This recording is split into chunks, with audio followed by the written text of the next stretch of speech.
നേന്ത്രപ്പഴം ഇവിടെ ഇരുന്ന് വല്ലാതെ പഴുത്ത് പോയിട്ട് അപ്പോൾ കുറച്ച് ഉണ്ടംപൊരി ഉണ്ടാക്കിയിട്ടുണ്ട്.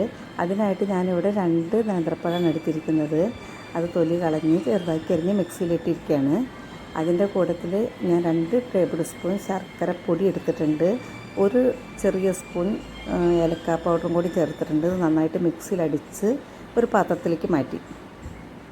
പിന്നെ ഇതിൽ ഞാൻ 1.5 കപ്പ് ഗോതമ്പ് പൊടിയും ചേർത്തിട്ടുണ്ട്.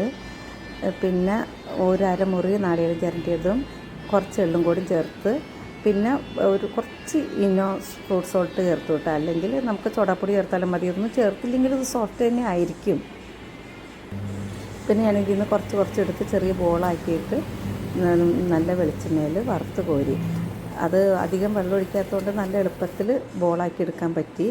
അതിനാണ് ഞാൻ കുറച്ച് ഫ്രൂട്ട് സോൾട്ട് ചേർത്തത്. അപ്പോൾ നല്ലതായിട്ട് പൊന്തിയും വരും കേട്ടോ. അപ്പോൾ എല്ലാവരും ചെയ്ത് നോക്കണേ.